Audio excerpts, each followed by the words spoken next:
자, 여러분들 9월 22일 월요일 5번째 시간. 아따, 뭐가 많죠? 아유, 힘들어요, 여러분들. 또 그렇지만 여기 있는 친구들이 여러분들 승리자입니다. 승리자예요. 열심히 여러분들 한번 해봅시다. 아시겠죠?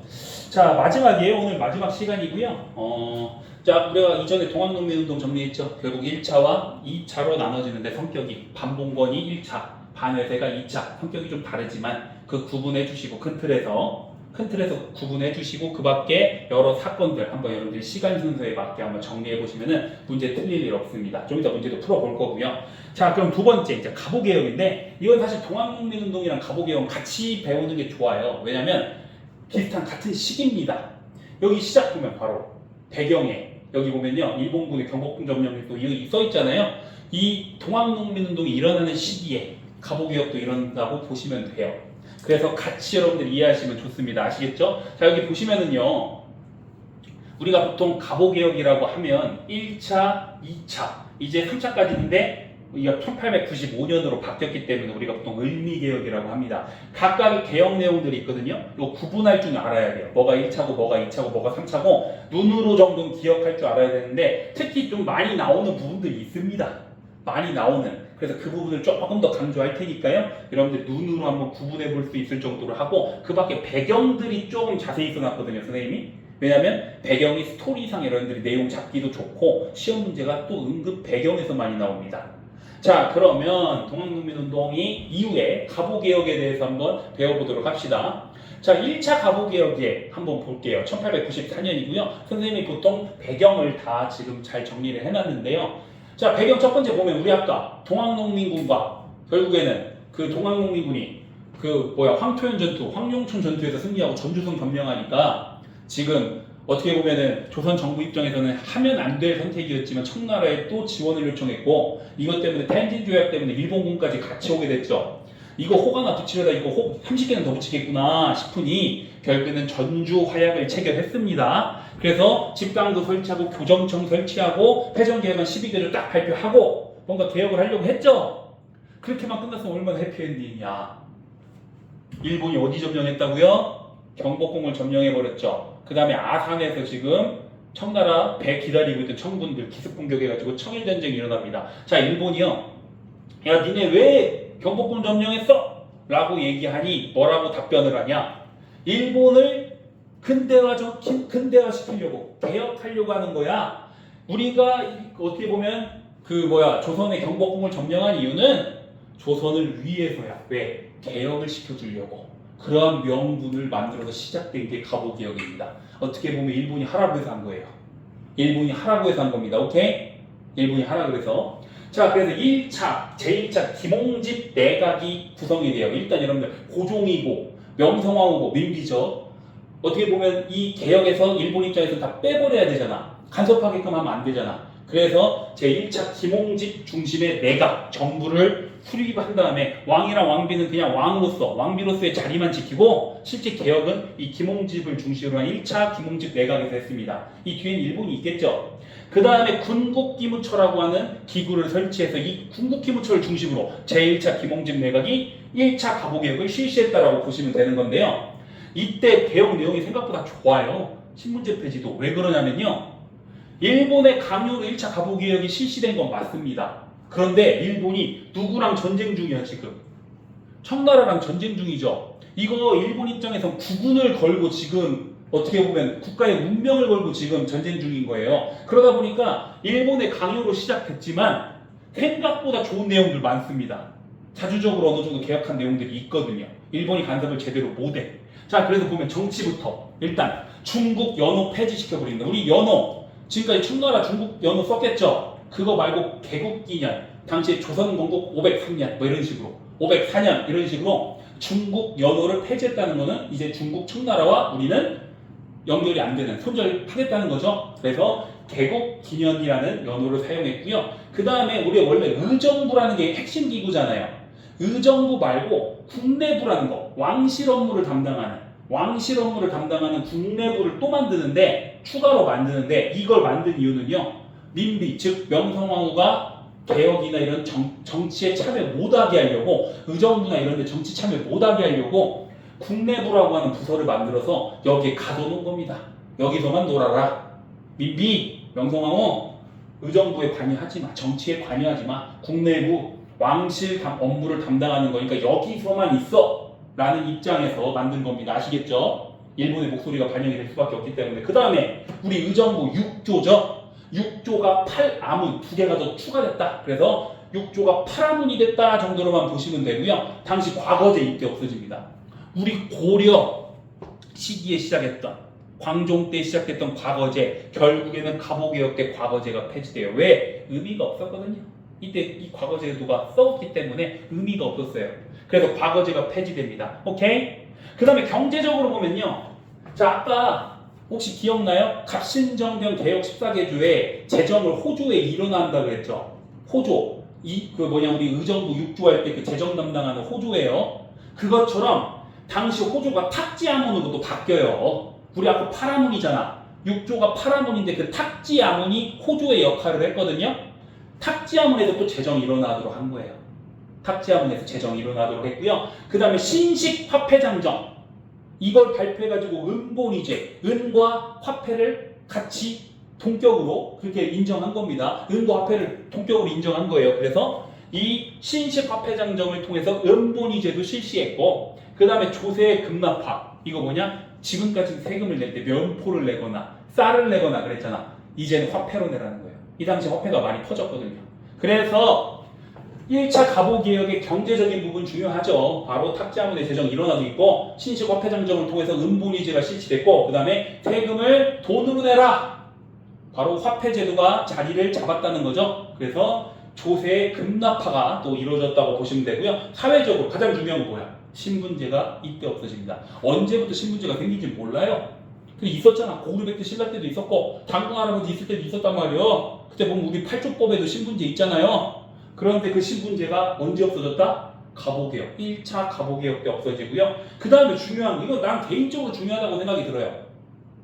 과부. 여러분들 성리학 사상의 입장에서 봤을 때 만약에 결혼을 했어. 여러분들 나이쯤 결혼했을 거 아니야. 그런데 남편이 갑자기 죽었어. 그럼 재혼할 수 있어 없어? 조선에선 못했어요. 고려는 어느 정도 가능했습니다. 평생 시어머니 모시고 살아야 된단 말이야. 힘들잖아.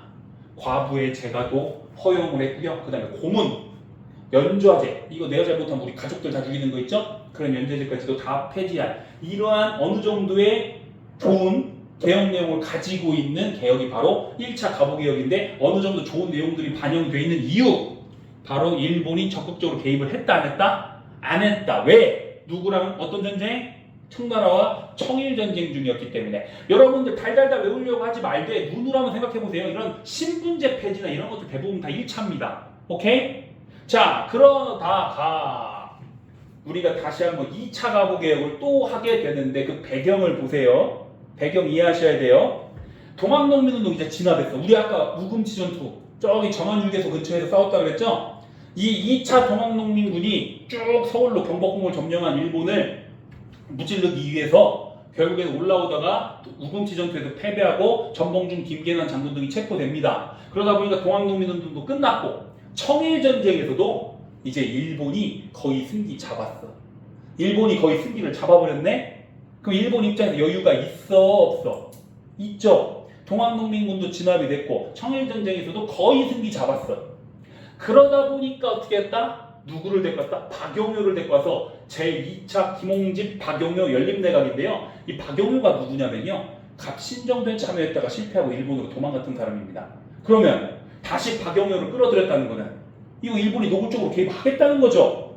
그래서 결국에는 박용효, 김홍집의 연립내각이 만들어지게 되고, 기존에 있던 군국기무처 폐지되고 14개의 개혁안 홍범 14조를 발표하고 그거를 바탕으로 개혁을 실시한 겁니다. 그게 바로 2차 갑오개혁이에요. 군국기무처에서 한 게 아닙니다. 군국기무처 폐지됐어요. 여러분들 이거 헷갈리시면 안 됩니다. 군국기무처 폐지되고 홍범 14조가 발표되고 그걸 바탕으로 주요 개혁을 실시했다라고 보시면 돼. 박용효가 핵심이죠. 일본이 노골적으로 개혁했습니다. 여기는 일본이. 자, 그래서 보면요, 의정부도 서양식 내각으로 이름을 바꾸고요. 의정부도 8아문도 다시 하나를 줄여서 7부로 바꿔요. 그 다음에 우리 전국 8도, 전라도, 경상도, 충청도 하면 8도잖아. 그것도 더 세분화합니다. 23부로 싹 다 나눠버립니다. 그 다음에 원래 여러분들 지방관, 수령이나 관찰사 이런 사람들 있죠. 원래는 거의 지방의 왕이었어요. 왜? 행정권, 군사권, 뭐 사법권 다 가지고 있었거든요. 그런데 이 지방관들은 행정권만 가지게 하고 사법권이나 군사권을 뺏었어요.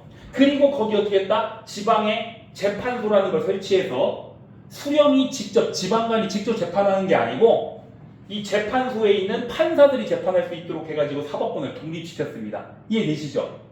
그래서 이 2차 가보개혁에 이러한 정치적인 개혁 내용들이 있고, 그 다음에 가장 중요한 건 이거예요. 고종 교육 입국조서를 발표합니다. 이 내용 보면요, 아마 선생님이 시험제도 많이 냈을 거예요. 이거 2차 가보개혁 물어볼 때 이 내용은 어떤 내용이냐면, 다 잘 나가는 국가들, 저기 잘 나가는 국가들 보니까 다 교육제도가 제대로 돼 있더라. 우리도 서양에 맞는 교육제도 우리한테 가져와서, 서양식 교육제도를 우리한테 가져와서 우리도 적용하자, 그런 내용입니다. 그래서 소학교, 한성사범학교, 외국어학교 이런 것들이 생긴다고 보시면 돼요. 교육 입국조서. 자, 여러분들 과거제가 폐지됐으니까 이 교육제도를 통해서 인재를 키워야 될 거 아니에요? 그래서 이런 교육 입국조서가 보이면 2차 가보개혁이다. 그 밖에 내각 7부, 23부, 사법권 독립 이런 것들도 2차 가보개혁이다. 눈으로 기억해 주시고 부분하실 수 있어야 됩니다. 아시겠죠? 자, 그 다음에 마지막 3차. 사실 3차는 배경 중요합니다. 스토리를 잡아드릴게요. 자, 청일전쟁에서요, 일본이 이겼죠. 청일전쟁에서 일본이 이겼어요. 이거 뭐대? 한문으로 뭘 바꾼대? 잠시만요. 자, 일본이 이겼는데요. 당시 일본과 청나라가 청일전쟁 이후에 맺었던, 그냥 참고로만 보시면 돼요. 조약이요. 시모노세키 조약이에요. 시모노세키 조약입니다.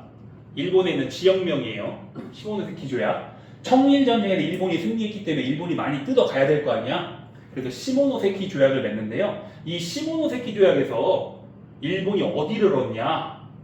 여기 요하강의 동쪽 요동반도로 얻습니다. 요동반도. 육지에 땅이 생긴 거야. 전쟁에서 이긴 거 배상금도 무지하게 뜯어갔는데 그거 플러스 요하강의 동쪽에 있는 요동반도, 맨날 우리 고구려의 영토였던 이 요동반도를 뺏은 겁니다. 일본 입장에서 엄청나게 좋죠. 전쟁으로 한탕하면 이거 무슨 영토도 없고 돈도 많이 없고 좋은 거야. 그런데 이 일본이 요동반도를 가져가는 거에 대해서 극구 반대했던 애가 이 위쪽에 누구 있어? 러시아잖아. 러시아가 야, 니네 왜 요동반도 가져가지 마! 했더니 일본이 무슨 소리야? 우리가 전쟁에서 이겨서 가져가는 건데! 라고 하니 러시아가 강한 친구들을 데리고 옵니다. 당시 프랑스, 독일까지. 그래서 러시아, 프랑스, 독일 3국이 일본, 우리랑 전쟁 한번 다시 할래? 요동반도 청나라한테 돌려줄래? 하니까 일본이 어떻게 했다? 깨갱 하고 돌려줍니다. 그래서 결국에는 다 시모노세키 조약으로 일본에서 육지에 요동반도가 생겼는데 이거 삼국 간섭으로 뺏겨버린 거야. 그러다 보니까 어떤 상황이 벌어지냐면요, 우리 조선 정부 내에서도요, 2차 김홍집 박용효 내각이 무너지고 3차 김홍집 내각이 성립됐는데, 여기 가로치고 친러죠. 야, 러시아가 힘이 세구나. 일본이 잘 나가는 줄 알았더니 러시아 한마디에 그냥 도망가고 깨갱해버리네. 그래서 이 조선 정부에서도요, 친러적인 성향의 제3차 김홍집 내각이 성립되고 박용효는 다시 일본으로 도망가버려요. 그래서 2차 가보개혁에서 중단되는 겁니다. 중단됐어. 그러니까 일본은 골머리가 아픈 거야. 전쟁에서 이겼는데 저 러시아놈들 때문에 결국에는 다시 다 뺏겨버렸죠. 그리고 조선도 뺏기게 생겼죠. 이러니까 어떻게 했다? 당시에 이 친러 내각에 협조적이었고 이 친러 내각을 만드는데 큰 공이었던 명성황후 민비를 제거해버리겠다. 그래서 그 유명한 을미사변을 일으켜서 명성황후를 제거합니다. 민비를 제거합니다. 지금으로 좀 청와대 가가지고 영부인 죽인 거랑 똑같은 거잖아. 엄청난 만행이죠. 자, 그 다음에 다시 제4차 김홍집 내각을 만든 게 친일이죠. 일본이 을미사변으로 명성황후 제거한 다음에 자신들 중심의 4차 김홍집 내각을 다시 만들어요. 그래서 실시된 게 3차 을미개혁입니다. 오케이? 을미개혁 내용 보면 이제 드디어 태양력을 씁니다. 우리 저번 시간 조선 후기 문화 보면 시연력, 김유기 가져온 시연력이 지금으로 치면 음력이라고 했잖아. 음력. 이제 양력, 1월부터 12월까지 양력, 태양력을 이때 가져오고요. 종두법, 여러분들 보면 여기에 그 흉터 같은 거 있죠. 이거 뭐야? 이거 여러분들 천연두 이거 예방접종하는 거잖아. 그래서 종두법, 천연두 예방접종이라고 보시면 되고, 갑신정변 이후에 폐지됐던 우편상은 다시 실시했고요. 우리 아까 개국기년이라는 연호 썼죠. 이거 말고 실제 제대로 된 연호 건양이라는 연호를 이때 처음 씁니다. 이제 중국과는 완전히 탈피하겠다는 거죠. 그 다음에 단발령, 이거 머리를 단발령 똑단발로 자른 게 아니고 남자들 상투 틀고 있는 거 다 짧게 자르라는 얘기죠. 고종이 직접 일본의 협박으로 머리를 짧게 자르고 와가지고 전국적으로 단발령을 시행해요. 근데 우리 뒤에서 배우겠지만 이 단발령, 그 다음에 을미사변 때문에 의병운동이 한번 크게 일어나. 그게 바로 을미의병이에요. 왜? 영부인, 지금으로 치면 우리의 국모를 죽이고, 그 다음에 단발령은 우리 성리학자들 머리카락 되게 중요시하잖아. 부모님이 주신 거니까. 그런데 머리카락 자르라 그러고. 그러다 보니까 내 목을 자를지언정 머리카락 안 자르겠다면서 의병운동이 일어나는 게 을미의병입니다. 뒤에서 다시 설명드릴게요. 자, 그래서 이런 개혁 내용을 바탕으로 하는 게 바로 3차 을미개혁이고요. 바로 4차 김홍집 내각에서 한 거예요. 그런데 고종 입장에서 생각해봐요, 여러분들. 자신의 와이프, 민비가 경복궁 안에서 우리 집 안에서 그냥 일본한테 죽임당했잖아. 얼마나 무서울까? 잠도 안 오겠지. 그래서 결국에는 어디로 도망가 버렸어요? 러시아 공사관으로 도망간 겁니다. 그게 바로 아관파천이에요. 아관파천으로 러시아 공사관으로 고종이 도망가게 되면서 결국엔 이 개혁은 중단돼 버립니다. 그럼 그 이후의 사건은 어떨까? 러시아 쪽 힘이 세지겠죠. 당연히 러시아 쪽 힘이 세지고 결국 일본은 이런 생각을 하는 거예요. 청나라랑 전쟁해가지고 우리가 다 한번 조선을 가질 줄 알았더니 러시아가 개입했죠. 이거 러시아랑 가면 전쟁해야겠구나. 결국 나중에 1904년에서 5년까지 러일 전쟁도 일본이 일으킨다고 보시면 됩니다. 오케이? 자, 그래서 한번 우리가 갑오개혁에 대해서 한번 여기서 정리를 해봤죠. 1차, 2차, 3차 개혁 내용들 여러분들 한번 정리해 주시고요. 잘 나오는 개혁 내용 보면요, 사실 1차에서는 신분제 폐지나 이런 것도 잘 나오겠죠. 신분제 폐지 같은 거, 그다음에 과부의 재가 허용, 그다음에 조혼, 여긴 없지만 조혼, 어릴 때 결혼하는 것도 금지시킵니다. 조혼, 이런 것들이 특히 사회적인 부분이 1차에서 많이 나오고요. 과거제 폐지는 정치적인 부분이지만 중요합니다. 2차 갑오개혁 같은 경우에는 자, 이런 것들도 물어보지만 교육입국조서가 물어볼 확률이 높습니다. 그 다음에 마지막 3차 을미개혁에서는 태양력 이런 것들 보시면 3차인 줄 알고 접근하셔야 돼요. 그 밖에 배경. 오케이? 자, 그러면 문제를 한번 풀어보고 마무리하도록 합시다.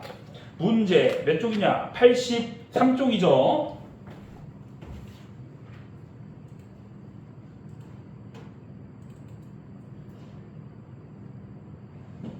자, 83쪽 한번 문제 풀어봅시다, 여러분들. 자, 여러분 다음 가상뉴스에서 보도하는 사건 이후입니다. 이후라는 걸 잘 보고 전개된 사실로 옳은 것은 여기 보면 전주성을 점령했네. 동학농민군이 벌써 전주 허약도 체결했네. 집간소도 만들었네. 그럼 여러분들 1차 갑오개혁 중간에 있는 지금 사건들이죠. 이후에 있었던 거 답이 몇 번일까? 답 몇 번? 이후.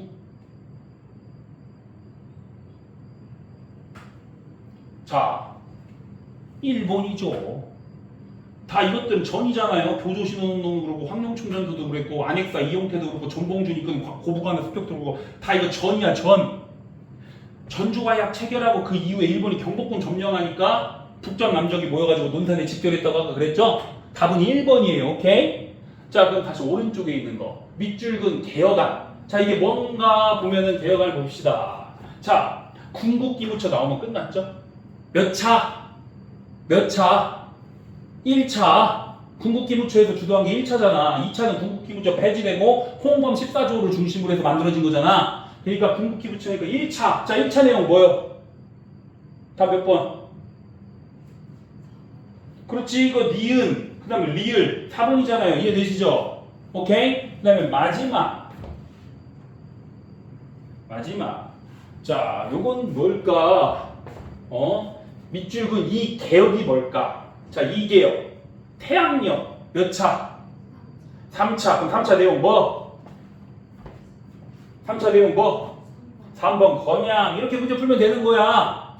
어때, 여러분들? 어렵진 않죠? 여기 있는 내용들 아까 내가 정리했던 내용들만 여러분들이 잘 알고 있어도 최소화한 겁니다. 이거 지금 최소화한 거예요. 문제 푸는데 전혀 지장이 없어요. 그래서 여러분들 오늘 내일까지 조금 평소보다 더 하는 대신에 수요일 날은 점프하고 여러분들 연휴 다 끝나고 그 다음에 마지막 불 사르고 시험 보러 갑시다. 오케이? 자, 여기서 마무리하도록 할게요. 여러분들 빨리 집에 갑시다. 너무 늦었지만 너무 고생 많았어요.